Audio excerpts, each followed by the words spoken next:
আসসালামু আলাইকুম ওয়া রাহমাতুল্লাহ।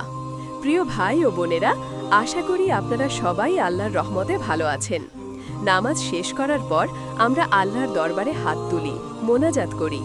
এই মোনাজাত হলো আল্লাহর সাথে বানখেদের একান্ত আলাপ। কিন্তু মোনাজাতের সঠিক নিয়ম কি? কিভাবে চাইলে আল্লাহ বেশি খুশি হন এবং দ্রুত দোয়া কবুল করেন? আজ আমরা সুন্নাহ অনুযায়ী মোনাজাতের সেই সুন্দর পদ্ধতিটি শিখব। নামাজ শেষ করার পর তাড়াহুড়ো না করে কিছু গুরুত্বপূর্ণ জিকির রয়েছে যা আদায় করা সুন্নাত। ১. ইস্তেগফার। প্রথমে ৩ বার বলুন আস্তাগফিরুল্লাহ, আমি আল্লাহর কাছে ক্ষমা চাই। ২. সালামের পরের দোয়া, একবার বলুন আল্লাহুম্মা আনতাস সালাম ওয়া মিনকাস সালাম তাবারাকতা ইয়া যাল জালালি ওয়াল ইকরাম। হে আল্লাহ, তুমি শান্তিময় আর তোমার নিকট থেকেই শান্তি আসে। তুমি বরকতময়, হে মহিমা ও সম্মানের অধিকারী। ৩. তাসবিহ। এরপর ৩৩ বার সুবহানাল্লাহ, ৩৩ বার আলহামদুলিল্লাহ এবং ৩৩ বার আল্লাহু আকবার পড়ুন।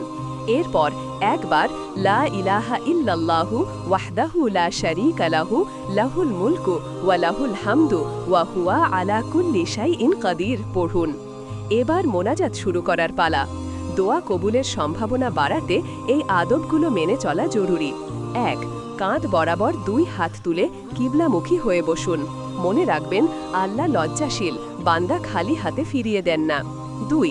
মোনাজাত শুরু করুন আল্লাহর প্রশংসা ও গুণগান দিয়ে, যেমন আলহামদুলিল্লাহ রাব্বিল আলামিন, সকল প্রশংসা জগৎসমূহের প্রতিপালক আল্লাহর জন্য।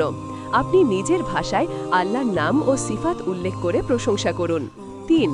এরপর নবী মুহাম্মদ সাল্লাল্লাহু আলাইহি ওয়াসাল্লামের ওপর দরুদ পাঠ করুন, কমপক্ষে একবার আল্লাহুম্মা সাল্লি আলা মুহাম্মদ ওয়া আলা আলি মুহাম্মদ। হে আল্লাহ, মুহাম্মদ ও তার পরিবারের ওপর রহমত বর্ষণ করো। এটা দোয়া কবুলের পূর্ব শর্ত।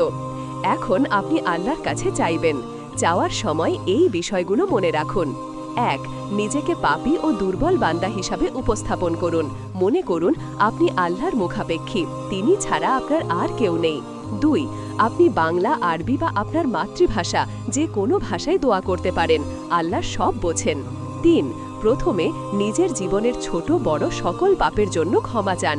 বলুন, হে আল্লাহ, আমি গুনাহগার, তোমার কাছে ক্ষমা চাই, আমাকে মাফ করে দাও। ৪.